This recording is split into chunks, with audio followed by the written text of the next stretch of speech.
Thank you very much. Okay. And here we go.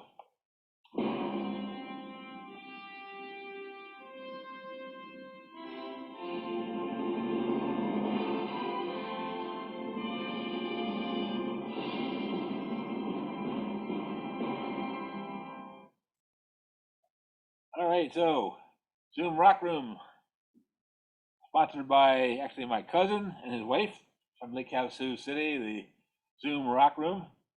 And do you veterans know, think about this, you veterans know that we're just about ready to celebrate 2 years of doing the Zoom Rock Room. Our next program will be a 2-year anniversary. And actually this is edition number 80 tonight. We've done this 80 times, isn't that something? And all the knowledge that you got, we should give everybody a test of all the knowledge that you've learned in the last 2 years and see how well you do. But drop Paul and Marcel there an email at lairarchitect texture at yahoo.com. They would love to hear from you now. The Institute in Waynesboro, one of our supporting sponsors, and this is what the events coming up through April is listing, plus two I'm going to be showing you really soon. So check out the Institute website at natureandcultureinstitute.org for all their programs coming up. Of course, Andrew is on board. He goes the Dirt Man's reports and does a lot of videoing, and he's been a little bit quiet here in the last month or so, but the season just get rolling. And in fact, you do want to attend our next program in 2 weeks, because Andrew's going to be at a very, very, very special place doing a on-site live report, and he's hoping to have a truckload of goodies to be showing you. So we look forward to seeing Andrew in the field for a live report in 2 weeks. Crystal Grove Collective, Michael and Krista, at their rock shop in the Lower Allen Shopping Center. I do understand that things are really hopping, that they have rented out spaces for other crafters and other collectors, and they only have one spot left on the main floor. They do have ability to go to, I think, the first floor to use that in the basement for more spaces if they need it. So check them out. They have a big collection of minerals, fossils, rocks. Of course, they were the ones that donated the specimens to our quiz that we did last month in March. Here's a big announcement for you. Put this on your calendar. Zoom Rock Room Gathering is going to be on Saturday, June the 25th, up at Greenwood Furnace, which had the picture of, and our friend Paul Fagley, who's in the room tonight, I believe, is going to be our host. We are going to have a covered dish luncheon, just like we did at the cavern last year in May. We'll supply the hamburgers and hot dogs and rolls and things, and you all bring your favorite dishes along with something in, by the way, just not air, okay? And more details about that as we get a little bit closer. Put that in your calendar, though. We look forward to seeing a lot of you at Greenwood Furnace. And by the way, Paul Fagley's article in Pennsylvania Geology is not out as of today anyway, but it should be out in the newest edition of Pennsylvania Geology magazine any day right now. So we look forward to reading that, Paul. A couple events coming up. The Sterling Hill Mine is having what they call their super mineral and fossil garage sale. The Super Dig is canceled, but they are still going to have their garage sale at Sterling Hill, New Jersey.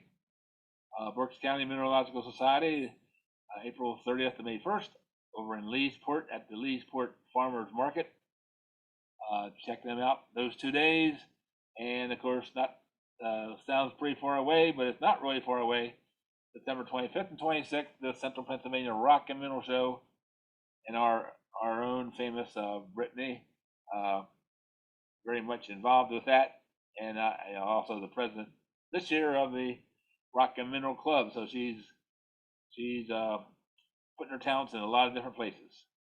Update on the James Webb Telescope. We haven't said much about it since it got launched in December, but James Webb Telescope has been getting refined and checked out, and it has now passed inspection for scientists saying that all instruments are go for the optical system.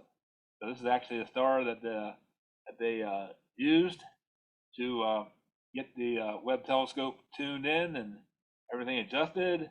And most of these bright spots around the picture, most of these are galaxies in this photo. So it's already shown its incredible potential that it will be doing very, very soon. Hopefully by June is going to be the starting date, sort of thing. As far as Jones Geological Services are concerned, we'll be at the Institute. I'll be at the Institute this week twice. Thursday night, we're doing the Geology of Eastern Pennsylvania at the Church of the Apostles at 366 Barnett Avenue. I did send a link out to everybody yesterday. If you want to zoom in, you're quite much invited to do that. Some of Brittany's stuff will be included, but she will not be present. But I am borrowing at a very high price some of her material. And Saturday, the Geologic drive through the neighborhood is being called. We're doing a tour through, most of us through South Mountain, but we're going to visit the Mesozoic Basin on the east side, go through South Mountain, and visit the Great Valley on the west side. And there's still room. They are limited to 10 cars. I believe that I heard there's 8 cars signed up. And for people in the York area, the York Penn State OLLI program for seniors, next Tuesday I'm doing a program on all about earthquakes. If you're in the York area and you want to get in with the programs, they are actually OLLI Penn State York is actually I should say practicing with Zoom. If people don't want to come into the real classroom, they are thinking about opening some of these programs up to Zoomers. So anyway, I'll keep you abreast on that. Another event you want to put in your calendar, Friday, June 17th and June 18th, Cadorus State Park in Hanover. Going to have the Experience Cadorus Outdoors. It is replacing the big June weekend that they used to have before the COVID, but it's been reorganized. It's going to have an outdoor flavor, and you'll see there in the listing, there's fossil digging, and so we're bringing a truckload of big rocks from New Ringgold, and let kids and adults bang away on them. And if anybody in the Zoom rock room would like to come out and even help or meet me, and I believe Brittany's going to be there sometime that weekend, join in on the fun. It's going to be a kind of a Friday night and all day Saturday cool event, and there's music. So if you're interested in attending, just let me know as we get a little bit closer. The Zoom rock room schedule has changed dramatically since we last saw you. April 19th is supposed to have been a tour through South Mountain and the Frederick Valley. It's turned now into the NR1 submarine sinkhole in Florida. John Lamb out of Philadelphia was very much into getting the NR1 sinkhole named after the NR1 submarine that the Navy did have, Naval Research Number 1. And John and his friend have put together a PowerPoint, and he's going to be actually in her office to do the PowerPoint. He never did a Zoom before. And on May 3rd, Paul Fegley, Historical Perspective of Iron Ore Mining in, I'm going to let him say that now. I'll learn how to say it. The Kishaquanis Valley in Mifflin County. Jason Kowinski, which Andrew got linked up to if you were in last time's program. He's known as the Fossil Guy, has a tremendous website for fossil identification, and he's going to be zooming with us the importance of amateurs in the field of paleontology. And June 7th, a new program added. Bart Stump, who's a York County resident, is going to tell everybody about the petroglyphs along the Susquehanna River, mostly in the York-Lancaster County area. So, and we do have somebody coming on board, maybe not be this summer, or maybe next fall, a professor from the University of North Carolina, talk about the Sparta, North Carolina earthquake that happened in 2020. It was a very special earthquake, very important earthquake for what occurred. And she said that summer may be a little tough, but she will be scheduling a date with us. So anyway, that's the updated list that's coming up. So we have a lot of good stuff coming up there too. So you can look forward to that. And of course, anybody that's in the room that would like to do a program, please let us know. We'll put you right there on the calendar with no problem. How many of you folks like to do gardening? Anybody like to prepare the gardens about right now? And do you know what kind of leg protection you should be wearing? You should be wearing garden hose. Garden hose. How about that? Okay. So, all right. We are going to move on into our program tonight, which is your favorite vacation spots. I've had 2 people contact me. If there's anybody else on board tonight that would like to do something, send me a chat or just tell me that you have something prepared you want to show. But our first presenter tonight, we all know very well from Johnstown, Mr. Steve Lindberg, and I'm going to let him share the screen and take it away. Steve. Thanks, Jerry. Let me see. Let's see. Share screen. There we go. I'm gonna put this up as a PDF. For some reason, it's just easier for me to get through the slides and that. Okay, so the first thing I want to admit is I think I got the assignment wrong. I thought the assignment was geological memories and work. Maybe that was the previous week. So, but I have vacation slides in here too, because I consider a lot of the stuff that we do to be vacation also. So what I did was I put together a real mishmash, a conglomerate of just different activities, vacations, trips we've taken, and I tried to shorten this. I didn't want to dominate the entire evening. So here's some geological memories and work. For those of you that have never met me before, I'm Steve Lindberg. I teach geology in the Energy and Earth Resources Department at the University of Pittsburgh at Johnstown. I'm an adjunct professor there. I usually teach 1 or 2 classes a semester. So I just put together a couple of slides from some of the coursework we do in field trips. So here's this is here in Johnstown. This was back in the fall of 2013. My physical geology class, Intro to Geology. This is at a local quarry in the Loyalhanna limestone, which is a Mississippian age unit that's quite unique. It's been the subject of quite a bit of study. Here's every other year, in odd numbered years, we teach our in-house field course, field geology, which we call field methods. So it's a 7-week-long class, Friday evenings and Saturday, and we do a lot of geological mapping and petrology, mineralogy. We travel to a lot of different places across the state. We spend at least 1 weekend doing hydrogeology. So here's one of the other professors in the department, and the students are measuring stream discharge, and they're doing a profile in one of the local streams. So I thought I'd go back in time a little bit just to show you. These are way long ago. This is 1987, before I started teaching at the college level. This is here in Johnstown.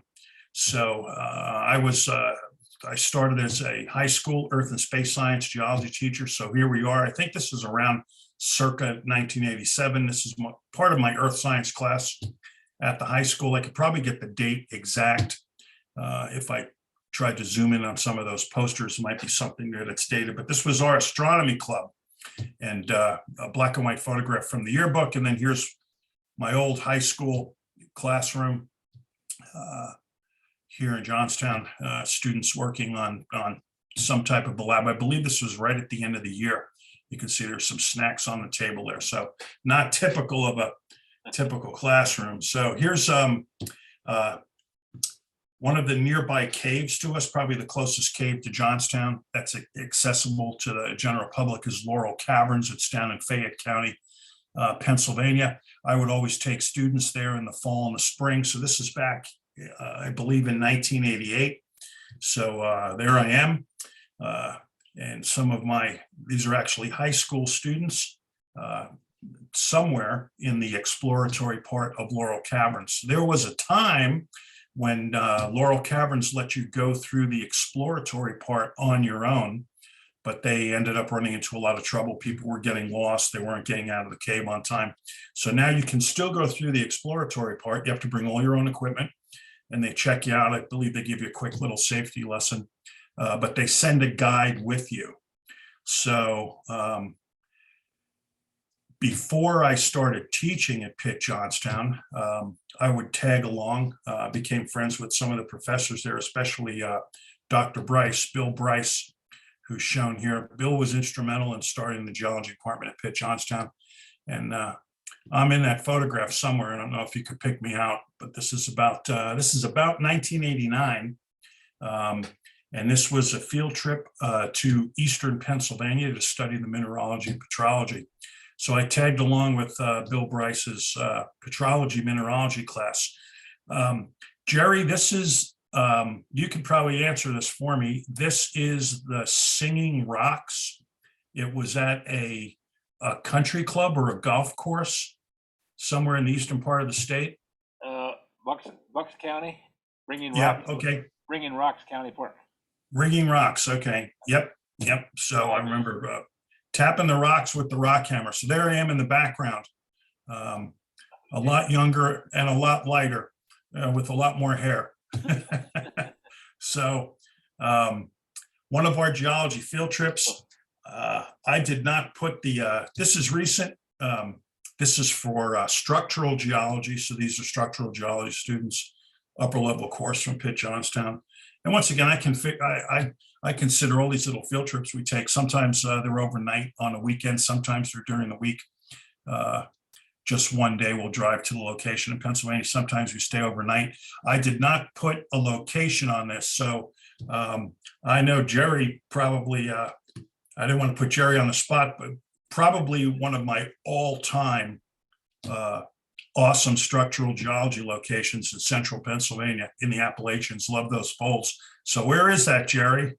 That's up to climb 7 mountains behind the reservoir. That's right. Is that, I always get Lewistown and Lewisburg mixed up. Lewistown. This is Lewistown, right by the Lewistown Reservoir. Yep. So just a spectacular example of folding. We used to call this kink folding. I don't know if that's the correct. First time I visited this spot, the guidebook said these were kink bands or kink folds, but they're pretty close to being totally recumbent. And I've got some other scenes of that coming up. My cousin is a former earth science teacher on Long Island, New York. That's where I'm originally from.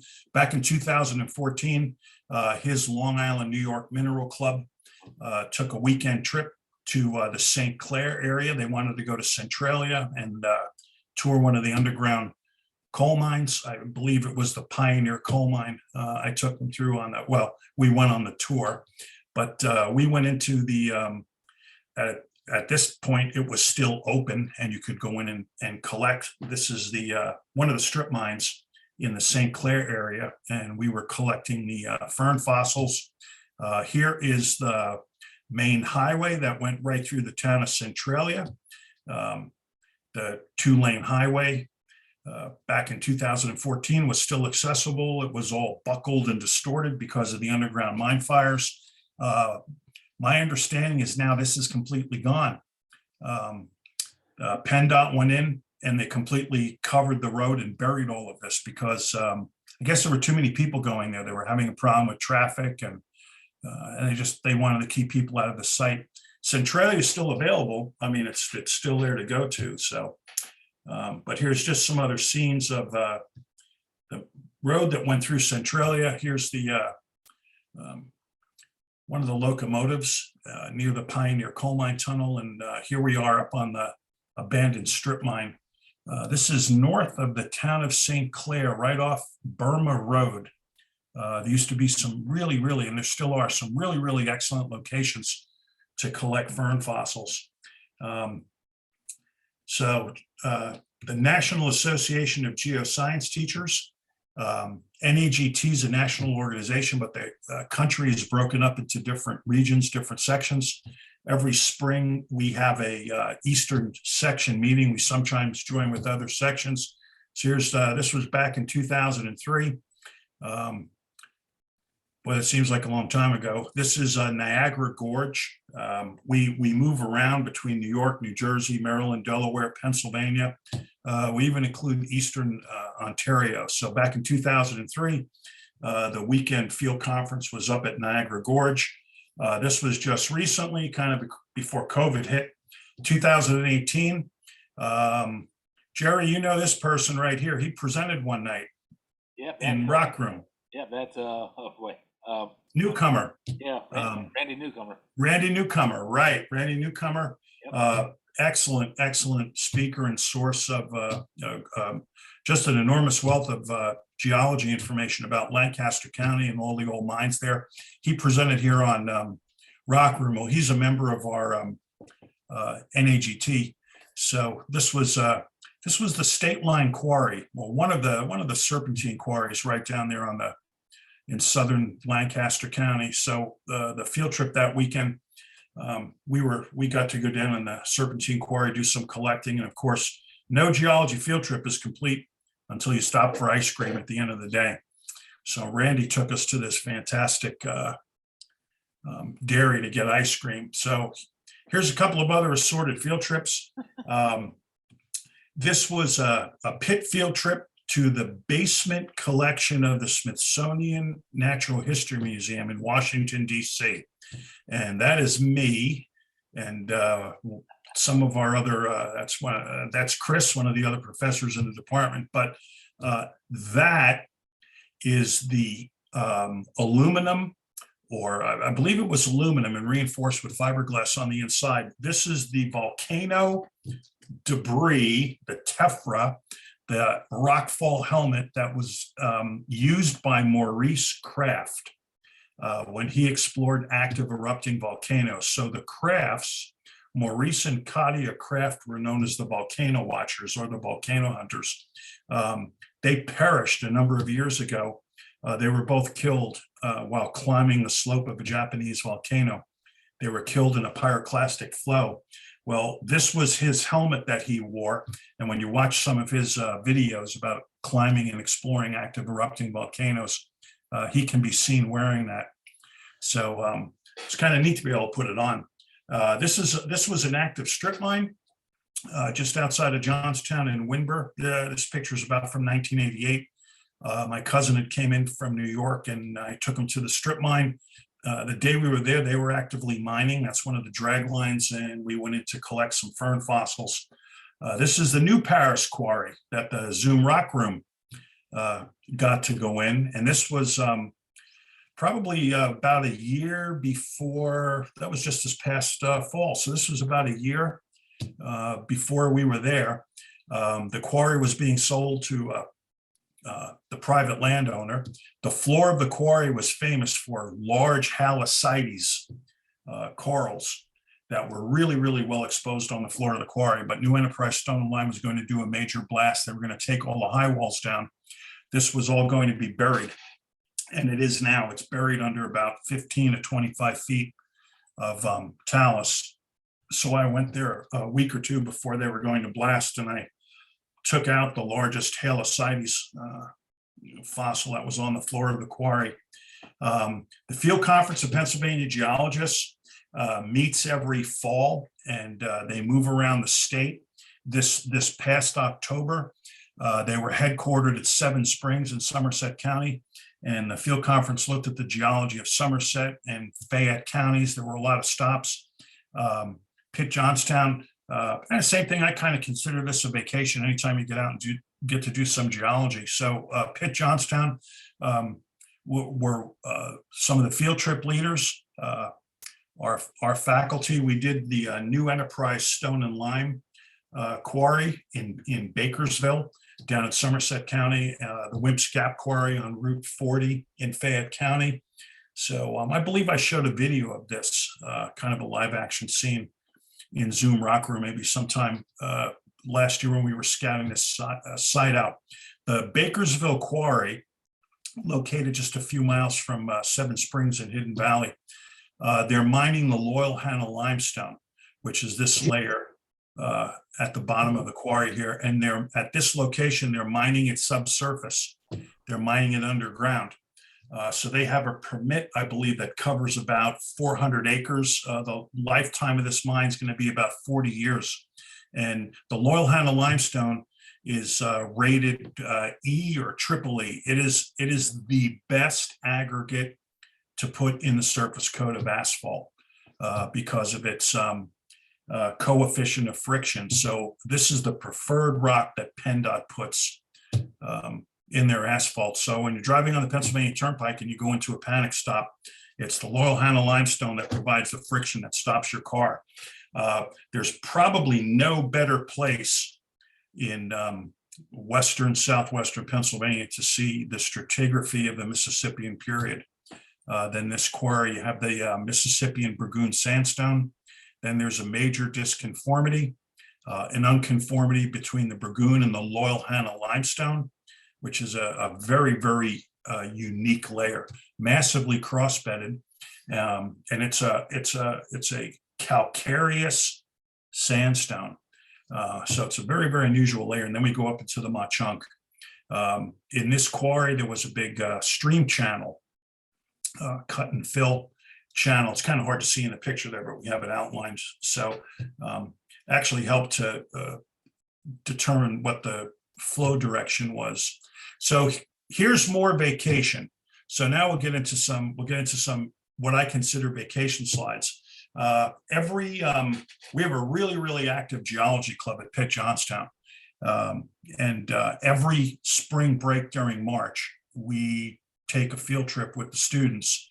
And when the students come back to campus in September, we usually have a meeting every other week, and we let the students decide. They nominate places that they'd like to go to. It can be domestic or foreign. And then we work up the cost for the trip, and we let the students vote on where they want to go. So we've been to one of the first trips we took was in March of 2016. We spent 8 days in Iceland. So here's a couple of views of Iceland, and just a little bit of geology. Iceland sits right on the Mid-Atlantic Ridge. Not only does it sit on the Mid-Atlantic Ridge, but it sits on a hotspot, a tectonic hotspot that happens to be aligned with the Mid-Atlantic Ridge, and that's why Iceland is there. It's over a tectonic hotspot, which also happens to be aligned with the Mid-Atlantic Ridge, so it's kind of a little similar to what we see in Hawaii. So this was on the southern coast of Iceland. This is the Great Rift, and you can actually walk right through the spreading ridge. There are several rifts that run parallel, but this was the main one. And you're looking north through the Great Rift, and that's me. Everything behind me over here, this is the North American plate, and this is the Eurasian plate, visible on the right. So you can actually stand right along the Mid-Atlantic Ridge. Pronouncing the Icelandic names is not my forte. We just used to call this, this is Solheimajökull Glacier. And this is one of the large glaciers that flows down from the center of Iceland down towards the ocean. We actually took the hike and we walked up to the ice front. So this is standing right at the ice front of the glacier back in 2016. Off the coast of Iceland is the island of Heimaey, which also, it's a small island. It also sits right on the Mid-Atlantic Ridge. In 1973, Heimaey was the site of a major volcanic eruption. The entire population of the island was evacuated off the island. There was only one death. The person that was killed was a person that stayed behind and tried to loot some of the stores when everybody else evacuated the island. And I believe he died from the carbon monoxide gas. The volcano on Heimaey is Eldfell, and today it is dormant. We're not quite sure it's completely extinct, but we actually took a ferry boat ride across to Heimaey Island. We spent 2 days there. And one of the things we did was climb to the top of Eldfell volcano. A couple of places you still get some little fumaroles coming up from below the ground. Here is here's that large glacier, one of the large glaciers that flows down from the center of Iceland.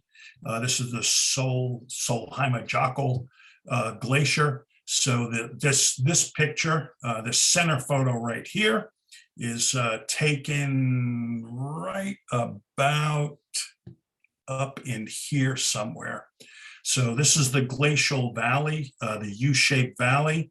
This is one of the moraines, the lateral moraines on the side of the glacier. So it's about a 2 or 3 mile, at least when we were there in 2016, it was about a 2 or 3 mile walk up the Glacial Valley to get to the ice front. There were park rangers here, and they were keeping people off the outwash plain down below here. This was, since we were there in March, this was completely frozen, but you could hear the water flowing under it, and that's what appears in the background here. So this is the Glacial Valley. The glacier is off to our right, and this is the frozen surface of the outwash plain, and you could hear the torrent of water flowing below this. They warned people not to walk on this ice because if the ice broke and you fell through, that would be the last that anyone ever saw of you. So here's another view of that glacier. I thought this was one of the more spectacular locations in Iceland that we went to. And then we went to the geysers and the geothermal plants, the spectacular waterfalls, but I just thought the glacier was spectacular. So this is getting pretty close to the ice front. That first picture of me standing right by the ice was right here in the front somewhere. Now to judge scale, you can see there's a couple of people right there, and these are people up on the ice, and there's someone walking right there. And they're not quite visible in this view, but you can see them. That little line right there, or one of these other little lines, those little specks, those are people that are belayed together on ropes and have made previous arrangements to climb to the top of the glacier, which is a full day commitment. So we were only there for a few hours. So the park rangers allow you to climb up to the edge of the ice right here, but if you make prior arrangements and you pay the fee, a guide will take you all the way up to the top of the glacier, and that's a full day's hike. So of course you can't go to Iceland without seeing the Northern Lights. This was in a small town called Fludir, F-L-U-D-I-R. We stayed at a bed and breakfast at a private farm, which was really, really nice. As soon as we got there, we asked the owners, wow, do you think there's any chance that we'd see the Northern Lights tonight? And then he kind of laughed and he said, just go outside at midnight. And he said, turn the lights off in your room about 15 or 20 minutes before you go outside, so your eyes are used to the dark. He said, just go outside at midnight and look up. And sure enough, we went outside at midnight. The entire sky was lit up with Northern Lights. And the interesting thing is, to the human eye, they appear green. So to the human eye, 99% of the time, the northern lights appear green. Those spectacular photographs you see on like calendars and tourist sites where the northern lights appear red, blue, purple, orange, those are usually taken with the time exposure camera and an astrophotography film that's very color sensitive. But the human eye is most sensitive to the green wavelength. So most of the time you look up and that's what you see. So that's how I recorded it. With just this picture was taken with an iPad, just laying the iPad down and looking straight up. So 2018, we went to Scotland. So this was pretty close to before things shut down after 2019 and because of COVID. So in 2018, the students voted to go to Scotland. We self-guide. We do not use a tourist service. We write our own guidebook to figure out all our total costs, make all our own housing arrangements. Ryan Kerrigan, our department chair, pretty much writes the whole guidebook, figures out what we're going to do and what we're going to see. So we spent 8 days, 8 days, day 1, day 2, day 7, day 8. Yeah, so we spent 8 days in Scotland. We flew into Glasgow and then drove to Edinburgh and then this route right here. Of course, you can't go to Scotland without going to Sicker Point. That's kind of like the holy grail of geology. We did a little bit of history. William Wallace and Robert the Bruce, the Battle of Stirling and the Battle of Bannockburn. We went to the battlefields and then up through the Grampian Highlands to Loch Ness and the Great Glen Fault, and then across to the Isle of Skye, and then down through Glenroy, which is a famous location that Darwin studied, and then back down to Glasgow. So there I am dressed in my Scottish kilts. So I had to play the part. So just a couple of my favorite spots in Scotland. In northern Scotland, right up here somewhere, I don't have the exact location on the map. There is a large valley that we now know is a glacial valley. But back in the 17 and 1800s, this presented a mystery to geologists. And the mystery was, when you look at this huge valley, there are these lines that run along the mountains on each side of the valley, and you can see them here. And these are the Grampian Highlands of Scotland. That's one of the things that really, really surprised me. I did not expect to see these enormous snow-capped mountains in Scotland. I mean, it was absolutely spectacular. Well, anyway, this valley, the Glenroy Valley, when geologists visited this site in the 16, 17, and 1800s, these parallel lines that run all across the valley, and there are several of them, confuse them. Darwin interpreted these as sea level lines from a time when the Earth's oceans were deeper and higher. And they're named after Darwin. So Darwin's interpretation was that at one time, either the sea level was much higher, and these are waved cut benches, or Scotland was much lower and it was uplifted from forces that they did not know about yet. That interpretation was wrong. And after another 30, 40, 50 years, when the science of glaciology began to develop, it was then determined that these are water cut, wave cut benches, but they were formed during the last ice age. These were formed during the Pleistocene. A glacier moved down this valley and stopped and piled up a terminal moraine. And then as the glacier receded and melted, this valley filled up with water.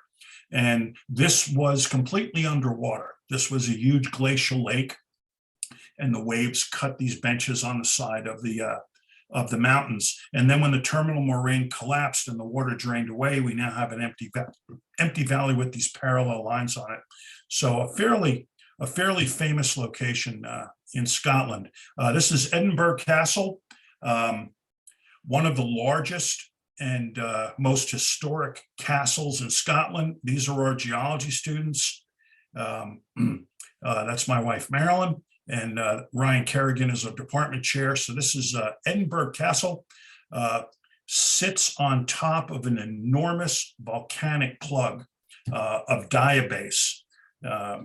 It's a huge promontory, and it overlooks the city of Edinburgh. It's a heavily fortified castle. It has an enormously long history of siege and conquest. Probably the two most important figures associated with Edinburgh Castle. Their figures are at the entry gate right here. This is Robert the Bruce, who was king of the Scots and defeated the English in a certain number of battles that eventually established Scottish independence from England. And on the right, this is William Wallace of Braveheart fame. So Mel Gibson, the famous movie William Wallace. So Edinburgh Castle is adorned with their likenesses. William Wallace is on the right, and Robert the Bruce, King of the Scots, is on the left. One of the locations we stopped at in Scotland, these are early Cambrian period folded layers of quartzites at a location called Glenorchy. And these are totally recumbent folds.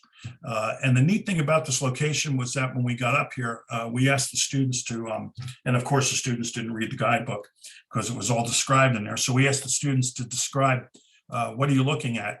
And it was interesting to see their response, but here's what you're looking at. My backpack is here for scale. These are layers of quartzite that are upper Precambrian, lower Cambrian in what are known as the Dalradian rock group. And these are folded. So my backpack is sitting on a layer. This layer folds and goes completely under. Then it twists back out, and that's another fold. Then it goes completely under again. It comes back out. That's a third fold. So these rock layers are folded so tightly, and they're totally recumbent. They're completely folded over on their side. The fold axes are horizontal, and it's one of the most spectacular examples of recumbent folding I've ever seen. Here's one of the students standing on them. So where my backpack is sitting here is in this location. Over here, you can see that spot of lichen right there. So you can see these folds come out, and they just went back 20, 30, 40 feet. And here's another set of folds that are completely folded over. It was some really, really interesting and complex geology. Of course, you can't go to Scotland without going to Loch Ness. So here's Loch Ness. It was a beautiful sunny day. Loch Ness occupies the Great Glen Fault, which splits northern Scotland in two. It's actually the northern part of Scotland on the other side of Loch Ness is actually an ancient part of the North American plate. And I'm standing on the Eurasian plate. So this is the Great Glen Fault. We didn't see Nessie. Lots of every souvenir shop there has you can buy Nessies everywhere. Loch Ness is famous for the Urquhart Castle. So usually when you see a photograph of Loch Ness, this ancient Scottish castle is pictured in the photograph. I think this is one of the locations where people claim they've seen Nessie swim back and forth. So, and of course, can't go to Scotland without going to Sicker Point. So the day we were at Sicker Point, it was like a tropical storm. I mean, you're on the North Sea, and the North Sea is not friendly when you have storms. So these are the high cliffs above Sicker Point. Of course, Sicker Point was made famous by English geologist James Hutton. This was his place where he had his epiphany on seeing and visiting Sicker Point, and he actually approached it from the ocean side. This is not an easy place to get to. It is not tourist friendly. especially on the day we were there. I mean, it was rainy, it was windy, we were getting pelted with like sleet. You have to climb down a very steep hill, and that is Sicker Point right there. So here's the close-up of it. So what James Hutton realized is that you have these tilted vertical rock layers that are up against a second set of rock layers, and you have this enormous angular unconformity in here. And James Hutton came to the realization that in order for something like this to form, the Earth must be millions or hundreds of millions of years old. And his famous quote, I might mess this up, but his famous quote was, no vestige of a beginning, no prospect of an end. And he came up with that quote after visiting Sicker Point. This was pretty much a revolution in geology. So we just returned from Hawaii.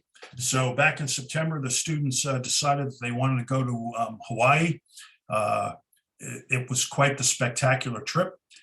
We spent 8 days there. We flew from Reagan Airport in DC to Seattle. We had an overnight stay in Seattle, and then we flew from Seattle to Kona, which is on the west coast. We only went to the Big Island of Hawaii. We didn't go to any of the other islands. Of course, the Big Island of Hawaii is where you have Kilauea, the Earth's most active large shield volcano, plus 4 other volcanoes that are in various states of being either dormant or extinct. Here's our field trip route from the guidebook. We pretty much covered all of Hawaii, from the North Shore to the entire west side to the east side. We spent several days in Kona, and then we spent several days in Hilo on the east coast. And of course, Hilo is famous because that's close to Volcano National Park and Kilauea, the active volcano. And Hilo is also famous because the east side of Hawaii has been hit by at least 7 or 8 large tsunamis in the last 100 or 200 years. And Hilo has suffered the wrath of those tsunamis. They actually have a tsunami museum there. So here we are up on, this is Volcano National Park. This is our group. So I'm in the background there. These are our students, and that's Ryan Kerrigan, our geology department chair.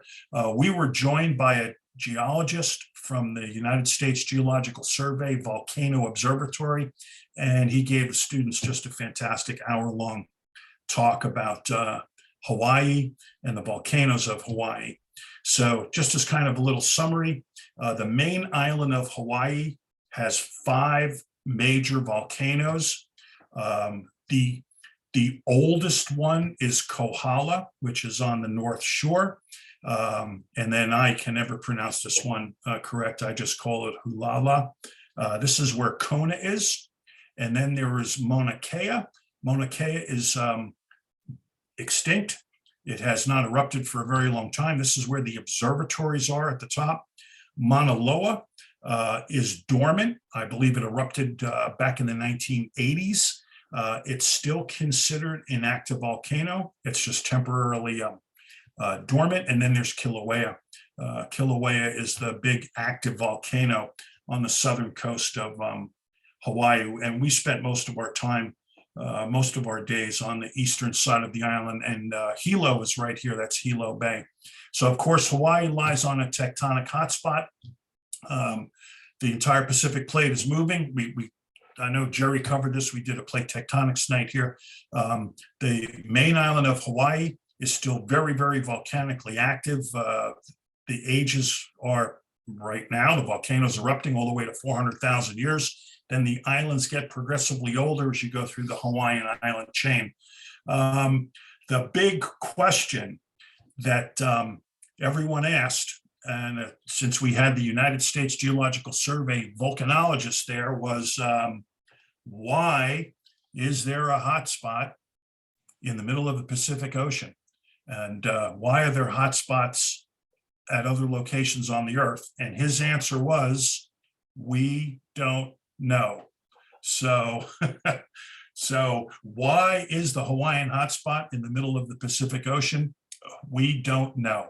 Um, it's there. It's a deep plume of magma that's coming up from the mantle. The lava that erupts in Hawaii is actually chemically different from the lava that erupts on a mid-ocean ridge. The lava that erupts on mid-ocean ridges tends to be shallow, but on Hawaii, the lava comes up from very, very deep within the mantle. So it's chemically slightly different than other types of lava. And that's one of the things that I learned on the trip, was that there were a lot of different classifications of basalt. On the Hawaiian Islands, this is what's known as a theolitic. Theolitic lava tends to be very low in sodium, but has higher amounts of iron and silica in it. So why is the hot spot there? We don't know, but there are these rising plumes of magma. So one of the highlights for me was we walked back to the observation point at Kilauea at night, and you could look down into the crater. There are no active lava flows right now that have breached the caldera. So there's no place on the island of Hawaii where you can walk up to a lava flow. The lava is confined to the lowest part of the caldera, but it's easily visible from, there's a vantage point called Devastation Point. At the overlook in the national park, you can see the smoke coming up from the caldera, but you really cannot see down into the caldera. You need to get to a different perspective. One of the more spectacular drives you can take on the southern coast of Hawaii is what's known as the Chain of Craters Road. It takes you around Kilauea crater, and then you descend from about almost 5,000 feet right down to sea level. It's quite a spectacular road. Here's the view. You descend all these huge lava cliffs, and you can see the lava flows coming down from previous eruptions. One of the places that we definitely wanted to visit was back in 2018. Kilauea had a major eruption. One of the circumstance of this eruption was the Kilauea crater was filling with lava, and then all of a sudden lava drained out and disappeared, and the caldera underwent an enormous collapse. The lava disappeared. Where did the lava go? Well, it came up several miles away in the Lalani Estates, right in the middle of a housing development along what's known as the East Rift Zone. And for a period of several months in 2018, lava just continued. It came up in people's backyards, in their basements, in the middle of the street. There was a huge fissure several miles long. And I believe it was from May through September. Yes, from May through September, lava continued to erupt and finally spilled into the ocean. It destroyed over 700 homes. There were no fatalities. Here is, you can see all the little roads right here on the map. Here are one of the roads that went through this community, and the road was completely blocked by lava. So we drove to see this location, and we simply parked the cars, and students climbed up on top of the lava. There were still some fumaroles coming up. In some places, it was still actively smoking. Here's the here's Kilauea crater at the top of Volcano National Park. The caldera. This is from the main overlook at the national park. So you're looking south. The Pacific Ocean would be underneath the layer of clouds here. You can actually see a little bit of the Pacific Ocean back there. But the main caldera of Kilauea is 5 kilometers across from east to west. That's about 3 miles, a little more than 3 miles, and it's about 2 miles in width. Back in 2018, preceding this major eruption, everything you see here, this used to be level the whole way across, and the caldera collapsed down along a series of major faults. That escarpment right there is over 400 feet in height. And this view on the right, it's kind of like if I would have swept the camera around here to the right, that's what you see. This is a close-up. So the active lava is down in this lower part of the caldera. You really can't see it unless you go to another viewpoint at night, which I showed you in a previous slide. To the east of Kilauea, So it's out of view here to behind me, to the left, to the east of Kilauea, is a really, really spectacular and large crater called Kilauea Iki. And Kilauea Iki erupted in 1959, and the volcano is now dormant. And they allow you, there's a 4.5-mile hike where you start up in the rainforest and you walk down and you walk across the floor of the crater and go right past the active vent where the lava came out during the 1959 eruption. The scale of this, the size of the lava flows and the blocks of lava and the fractures was just mind-boggling. Pictures don't do this justice. And this is a relatively small crater. It's about 1.5 miles across. So this was the active vent down within the crater where the lava and all the pyroclastic material was coming out. You can see people right there. And that's actually our students. And we hiked through this crater. So anyone want to take an idea, take a guess at what these are? And I got in a little bit of trouble here because you weren't supposed to touch them. And I touched it. I didn't read the sign. These are trees that were covered in lava. And then the entire tree, the palm trees were encased in lava. And then the rest of the lava flowed away, drained away. So the trees were incinerated and left behind with the casts of the trees. So this is like a state park or a county park. There were about 40 or 50 trees that were preserved in the lava casts. And of course, there's a lot of famous spots on Hawaii. One of the places we definitely want to take the students was the famous green sand beach. It is green because the basalt here is loaded with green olivine crystals, and it was one of the more unusual things I've ever seen. I mean, you normally don't see vesicular basalt filled with crystals of olivine. And this is the famous green sand beach. It's about a 2.5-mile hike from the parking lot to get to it, unless you get one of the local people to drive you in with the pickup truck. And that's what we did. We paid someone to drive us in. And then you have to hike down to the beach.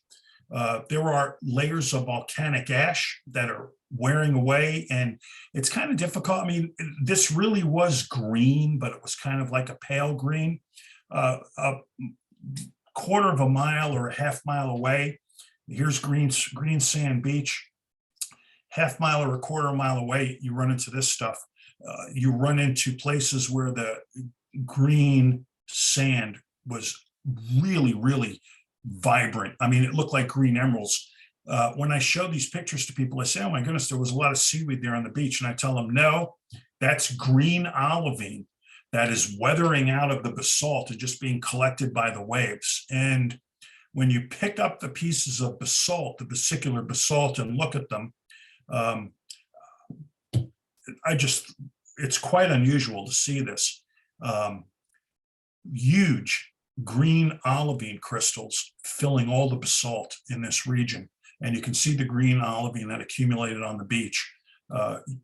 Just green olivine everywhere. The white that you see in the background here is crushed up coral from the wave action. So the contrast between the white coral and the different shades of lava and the green olivine was just spectacular. And here's a handful. That's Marilyn's hand filled with the green sand. And no, I did not take a single rock from Hawaii.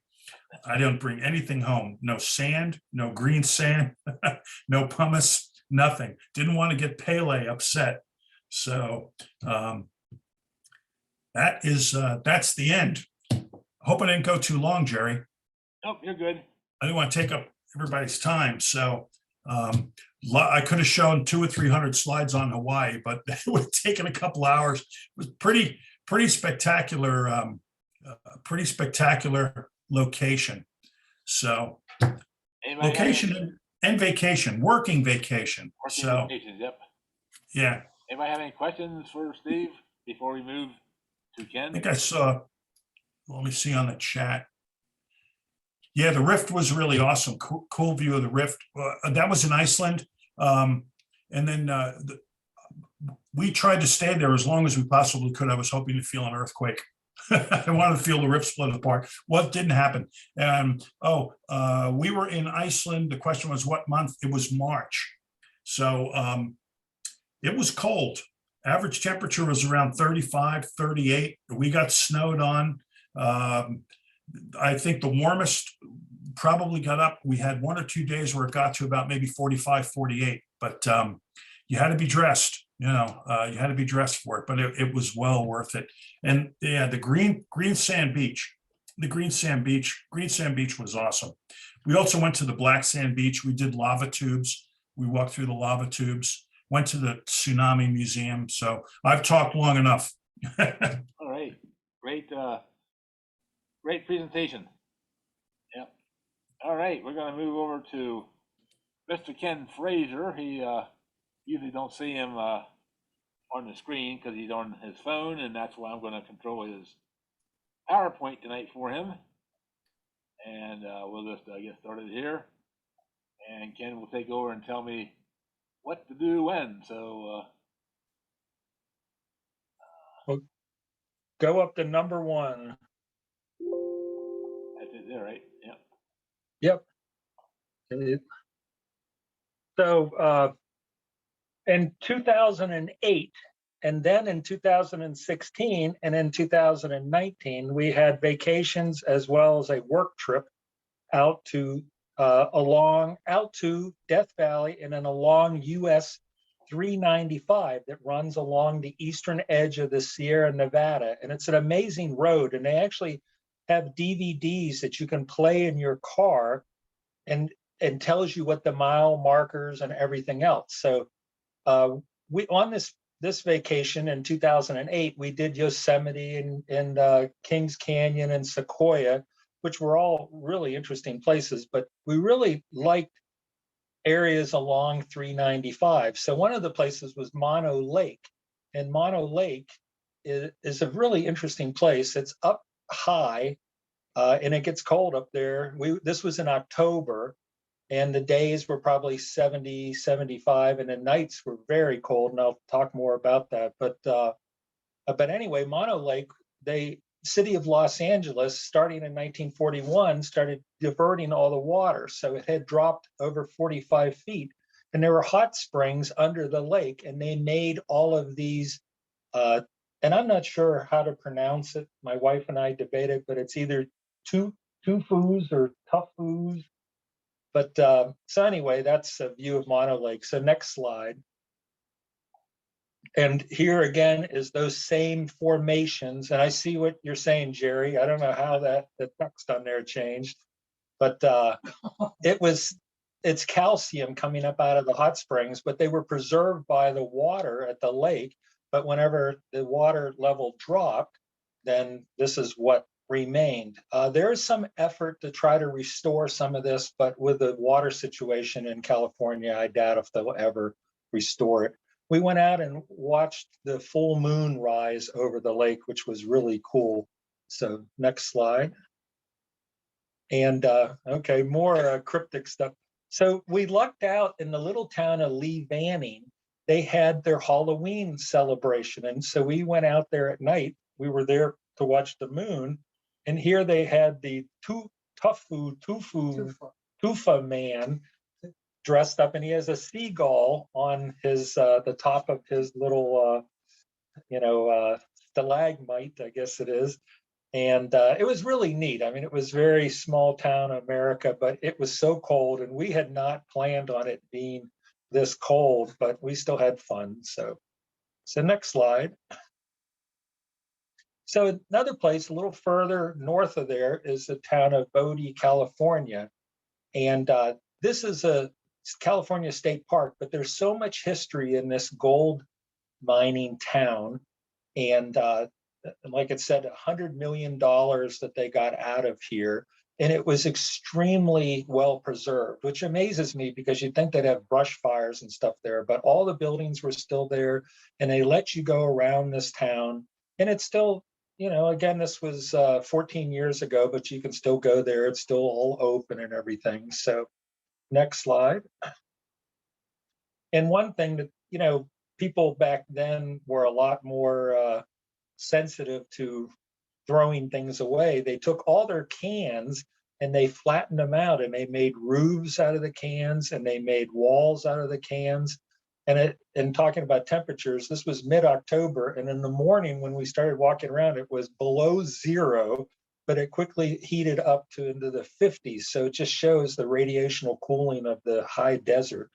So, but again, if you're ever in this part of the country, that's definitely worth a visit. So next slide. They had a stamp mill there. They processed the gold from mining it to milling it. And it was one of the first places in California that actually had electric power.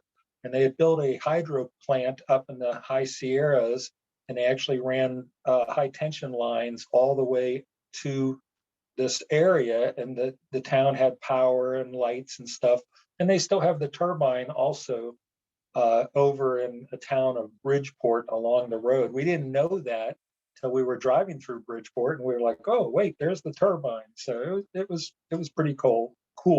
They have ranger programs. I think they even have some mine, the tunnels that you can go in and explore to a certain extent. But we just happened along the place, so we didn't really have anything organized. So next slide. So then, about 3 hours north of Reno, which is about 5 hours from the Bode stop, they have Lassen Volcanic National Park. And this was a really cool place. And there was steam vents everywhere along the road. And when we went out there in 2008, this was at the peak of the financial issues that we had, the recession. So there was nobody there. So we had this entire trip, we had all to ourselves, when we would go to these parks. So, but you could just pull along, and they had fences around different thermal features, and you could look at them, which was pretty cool. So next slide. And that's actually Lassen Peak. It's 10,457 feet. We were at about 8,000 there. We debated climbing it. It was actually a pretty easy hike, but we didn't have the time. And as I joke, we didn't have the energy to do it, but it nevertheless, it's a pretty cool place to go. Next slide. So, and I guess I should have arranged this. Lassen Peak actually was the last volcano to erupt. Well, no, actually, Mount St. Helens is the last volcano to erupt in the continental United States. And then before that, Lassen Peak in the around 1915 erupted. So, but this is bump ass hell. And there's the story. A guy he discovered it. He was down there walking around showing people, and he fell through some crust, and his leg went into some scalding muck, and it was so severe that he had to have it amputated. And he reportedly said that the descent to hell was easy here. But they have, as you can see, boardwalks, and you could walk all around down in there. It was actually a pretty good walk from the road down into this area. You didn't realize it until you had to come back out, but nevertheless, it was pretty cool. So next slide. And this is down in that area, and it's called the Big Broiler Boiler. It's the hottest fumarole with a non-erupting volcano in the world, and it's 322 degrees. And believe me, it made a lot of noise.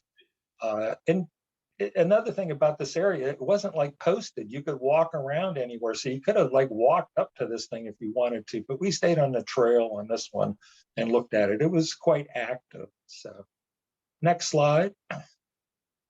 And here's my wife, Mary, walking off the trail and sticking her finger in the water to see how hot it was. And we don't remember it. Apparently it wasn't that bad because she still has her fingers, but it was cool. And you can see how crowded it was there. It was just, we were fighting for space. So. But, definitely a neat place. So next slide.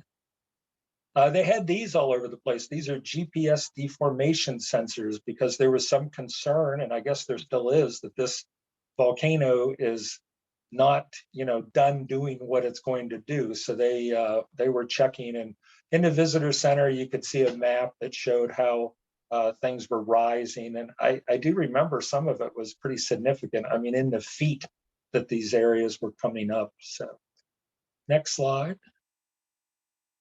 Oh, next one. Yep. So this is one thing. Wait, no, go back one. Sorry. One thing, with into geology and everything, we never have the actual day of the week that the rocks that we're interested in were actually formed. And they had this at one of the stops, and they actually have the original rocks from when it first erupted 27,000 years ago. And then the middle rock formed on May 14th, 1915. And then the white one, which was pretty light. I debated stealing some of this stuff, but I don't want to have any volcano gods hunting me down. But, that one formed on May 22nd. And then the one on the right, which was a combination, formed on May 22nd, 1915. So that was kind of cool that you knew the day that your rock was born. So, next slide. So another thing about that area is in the weather that we had in October, it was so clear. So one of the pullouts by some lava tubes we were exploring, you could see Mount Shasta, which was 85 miles away.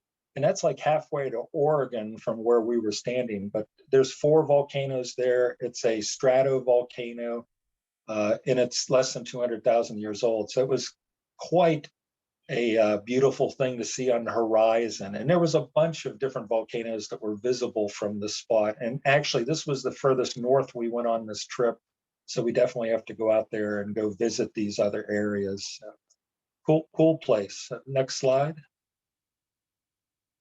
So now we're back down in more so Southern California, like south of Mono Lake. And one of the places we went to was Devil's Postpile. And we lucked out because in mid-October, they have a period of time that you don't have to take the bus to go down there. They have very limited parking. The road down into this is extremely interesting. There's drop-offs, no guardrails, it's one lane. So we were able to actually drive down there and spend as much time as we wanted.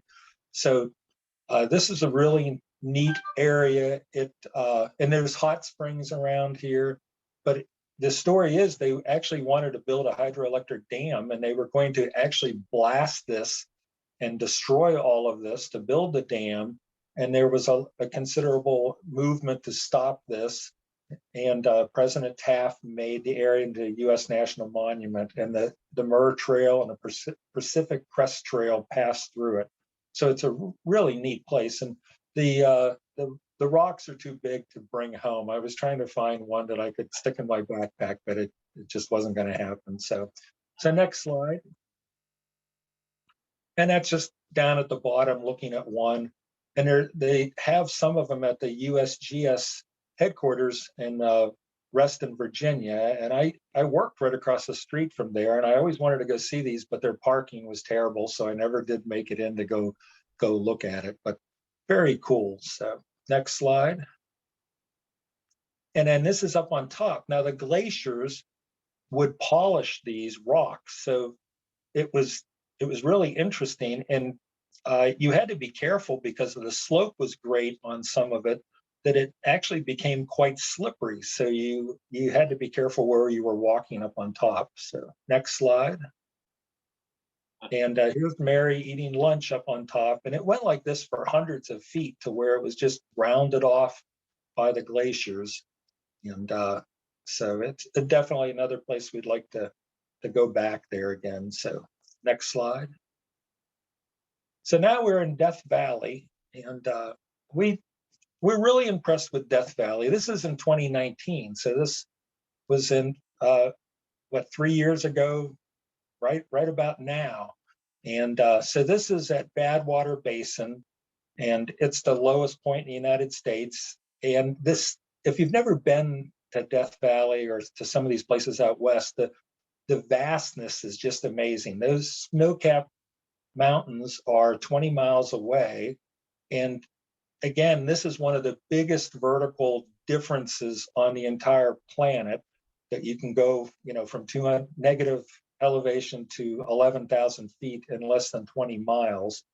And we walked 2 miles out here, and it was still over 6.5 miles to where the brown starts that's behind me.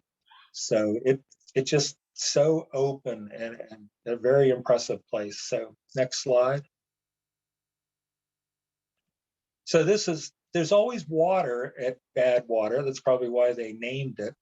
And even though, like it's the description, this is not the actual lowest place, that moves around. But nevertheless, there's a little bit of seeps here. You can't actually walk out to that because it gets muddy, but there's hundreds of moths that come to that water. I don't know if they're there for the minerals. I don't know if they're there to try to drink that water, but it was very interesting. And that's right, the parking area and stuff is right to the right there. So this part is very easy to access. There's also a large fault that runs through there. So maybe there's some contribution of the water by that fault, you know, just like we see that in this area with springs and things like that. So next slide. So there's the, oh, I see my my text got screwed up on this slide too. But so that fault is a extensional zone. I mean, this is an extensional zone, and there, this area is actually dropping down. So they feel that the next earthquake that they have in that area, it will drop another few feet. So it continues down, and there's big alluvial fans that come down out of the mountains, and you can see where the earthquakes and this fault modify the way that alluvial fan is. And the road runs as that line running along there, and I think there's some vehicles on there. So the scale of this is quite impressive. So, but again, this is at Badwater looking south. You can see it when you look north too from that location. So next slide. So this is now 2 miles out, and you look back, and they actually put a marker up on the side of the mountain there to show you where sea level is. So it's interesting to see how far down you are. And those are RVs, and there's even people you can see down at the bottom. So it just gives you an idea of the scale, you know, of the how far down you are. You know, we were a little worried that something would break and the Pacific Ocean would come flooding in while we were there, but we made it. So, okay, next slide. So the place that you stay at the inn in Death Valley, it's not cheap, believe me, but it's very, you know, well worth it. They have this huge pool. It's actually fed by warm springs, and it's open 24 hours a day. So we found ourselves in that pool a good bit during the day and in the evenings and at night. Though the last day they actually changed the water in it or something, and we weren't able to go in it our last morning. But and if you've ever gone on a cruise, you know how like everything is self-contained. Well, Death Valley gives you that feeling. If you can't find it in a couple of places in Death Valley, then you're going to have to drive like 100 miles round trip or more to find what you need. So it gives you this, it's very interesting, like isolation feel with it. So next slide. So one thing about Death Valley, it's an international dark sky park. So the hotel had like an upper deck that had no lights on it. So I would go up there every night, and I have a Canon, you know, a digital camera that has a lens and everything, so I can do time-elapse photography. And it, again, like I say here, it's dark sky, but Las Vegas is so bright, you could actually see a little bit of it to the east. And Los Angeles, of course, is gigantic and bright. You could see that to the southwest a little bit, but still, like to the north, it was amazing. But this photo with these 5 dots, we were up there, and it's so quiet there, and we heard something above. So I just start snapping photos, and I got that photo, and that was moving across the sky. So your guess is good as mine of what that was. But again, Area 51 is not that far away, and Edwards Air Force Base is not that far away. Every day we saw constant planes flying and fighters and test planes and stuff. So I don't know what that was, but anyway, it's up on my webpage too, if anybody wants a copy of it. So next slide. So just a couple of you know, photos in mid-April here. We're up to 110 during the day, but it was a dry heat. And then again, even back then in 2019, we were paying $5 a gallon for gas. Everything in the little store there was expensive except for these cheese. So Mary and I would go in and buy our cheese every day because it would sell out. And then we would have our cheese all day long to eat as we were out exploring the desert. So you always look for the cheese if you go to Death Valley. So next slide. So one of the neat places, and definitely want to go back here, was this, I guess it's Kane, Keane, Kane Wonder Mine. This was a extremely well-preserved gold and silver mine, and it wasn't the easiest thing to get to. We had an all-wheel drive car that we rented because we flew in and out of Las Vegas, and it was not good for that car going back in here, but any pickup truck or anything like that would easily make it. So it just that they mined gold and they transported the gold ore 1,500 feet up the side of the mountain, across the top of the mountain, and then 1,300 feet down to a ore processing facility. And then they could use railroad resources to get it into Nevada. But everything was still there. So we spent a better part of an afternoon exploring. And you're not supposed to collect samples because you're in a national park. But there were some things there. I have a couple of them that there's native silver that you can see in it. It's not galena, it's not lead, it's silver.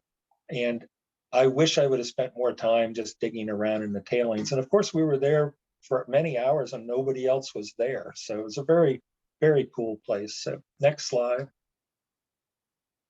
And again, this is the tram that went up over. I just can't imagine building this in Death Valley and running all this stuff, especially in the summertime with temperatures into the mid 120s sometimes. So, but they got like 750,000 out of it. I couldn't figure out if that was 750,000 in $1911 or in 2022 dollars, because there's a rather large difference in the value of it. But so next slide. So this is up by the works and looking across, and you just don't realize how big it is. And it's like from where we're standing to the snow-capped mountain out there, it's 37 miles. And I went on Google just to see, and from downtown Harrisburg to the Pennsylvania-Maryland state line at I-83 is 39 miles. So you could fit all of York County into that space right there. And generally speaking, except for a road that runs north-south down in the bottom there is nothing else there. And there's just total silence. So it's a really interesting place to spend some time. So next slide. The other thing that was neat in that area, there were these chuckwallas. They're like 2 feet long, and they were everywhere. And they did not seem to be scared of us. I didn't try to touch one of them, but we could get 2 or 3 feet away from them. And they would walk around and eat the vegetation and stuff. And as I say, we spent so much time looking at all the bugs and the lizards and things like that we stopped looking for some of the minerals that we were there. So it was kind of, you needed more time at this place. So. But anyway, it was next slide. So then above bad water is called Dainty's View. And the elevation there is 5,700 feet. And it's essentially straight down. And I took a bunch of high resolution photography across the mountain range. You can see on the left there, and you can actually see across to the Sierras. So you can see the lowest point in the United States and the highest point in the United States from one place. So next slide. So, and again, this is 4 photos combined, and looking across bad water and just up in Death Valley. It's probably about 50 miles that you're seeing to the right there, just in the low areas. So next slide. So also there's these huge alluvial fans that the cliff or the default line cuts across. And that line on the right side going out is the trail we took out on the salt flats. And you can actually see people from up there walking there with binoculars and stuff. And there's an RV, the little white dot on the black road going around the alluvial fans. So, I mean, it makes you really feel small when you go to places like this. So, but it's a pretty cool place. So next slide. So now we go to Alabama Hills. And this was like on my bucket list. We tried to go here in 2008, but then the weather changed. So you couldn't see the mountains. So this time we went and it was just amazing visibility. So Mount Whitney is actually the mountain that's, well, on the further slides, I'll ID it, but it's like 3 inches from the right of the photo. It doesn't look like the highest one. Yep, that's Mount Whitney right there. That's the highest point. And Alabama Hills is a place where hundreds of Western films were shot. And I see it in car ads all the time. Once you've been there, almost every day on TV, I see some advertisement that they're driving down one of the roads in Alabama Hills.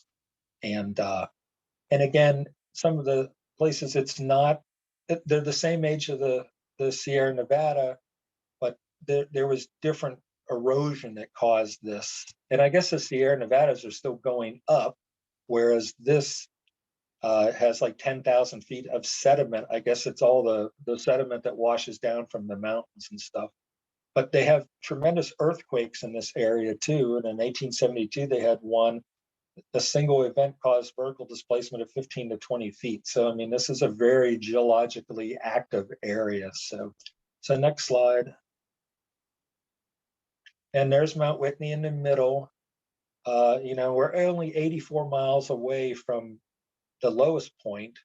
And if you go on the web, they say that's not really that bad of a hike. I mean, you have to leave when it's dark in the morning, and it's something like 13 miles or something like that. But there's a little building built on the top. But we didn't try it. The road that takes you up that way was still closed due to snow when we were there. So we have to go back to ride on the Whitney Road. So next slide.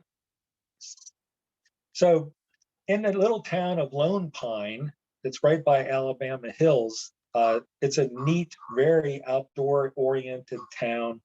It's along that US 395, and there was a really cool restaurant there. And I like it when restaurants tell you about the geology that's in the area.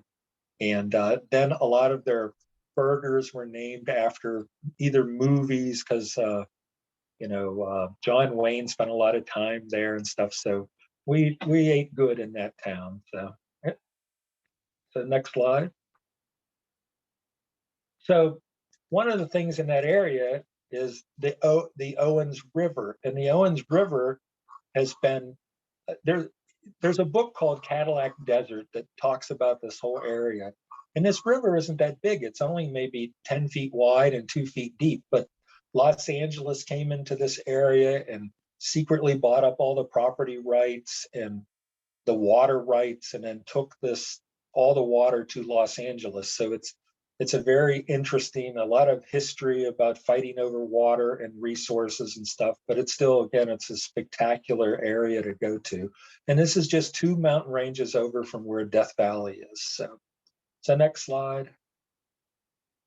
And this is the last slide, so I hope you're all still awake, but that river would flow into this gigantic lake. But in 1913, they diverted the river, and by 1926, the lake was totally gone.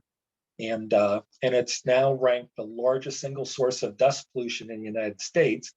And they have dust mitigation. And Mary, in the lower right photo, where it's kind of bad when your write-up on how you're trying to mitigate the dust has 2 feet of dust in it, so it didn't look like their dust mitigation was working well. They should at least send somebody out with a vacuum cleaner or something to clean out their information kiosk. But it was, nevertheless, it was a pretty cool place to go. And again, wide open spaces. And I think that is it. I have all those photos up on a web page that's down in the lower left. And believe me, I take photos like crazy. So this is just a few. There's hundreds and hundreds of them up there in the story and stuff. So anyway, that's it.